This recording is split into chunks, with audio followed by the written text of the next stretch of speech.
تدعيم قوات الأمن في عدة صفوف متلاحقة، وعند وصول المصلين إلى منتصف الشارع وصلوا خلف مصدة أمنية بتحاول تهدي متظاهرين وراها، فأصبح الأمن بين كماشة من المتظاهرين والمصلين وازداد العنف.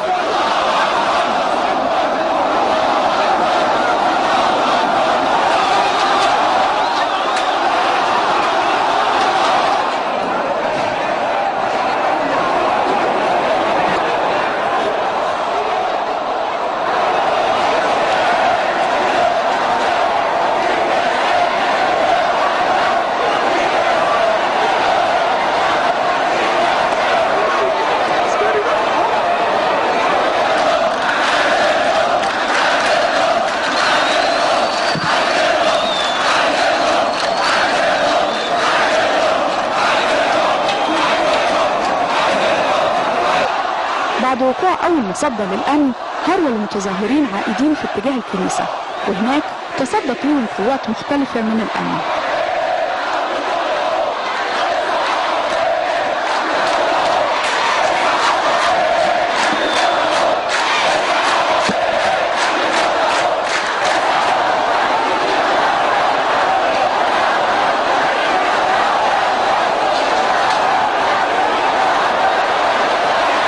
بعد خروج الأمر عن السيطرة لجأ الأمن إلى ردع المتظاهرين بإطلاق القنابل المسيلة للدموع.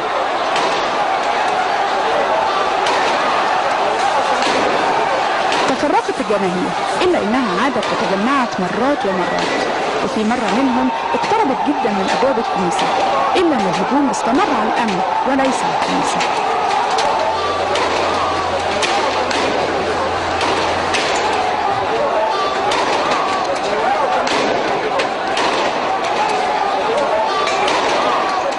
تعزيزات جديدة للأمن، إلا أن الطلقات المثيرة للدموع أضرت أكثر بالأمن المرابط في المنطقة مع أذان صلاة العصر لإقامتها، ولو إن ذلك كان الهدوء الذي يسبق العاصفة.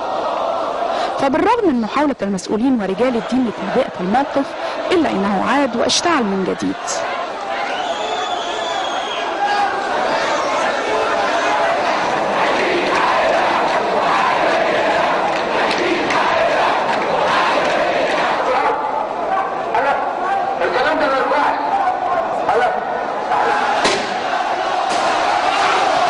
ومرة أخرى كان الرادع الوحيد هو القنابل المسيلة للدموع، عندما سيطر الأمن على الموقف وهدأ تماما، وتفرق المصلين فور انتهاء الصلاة.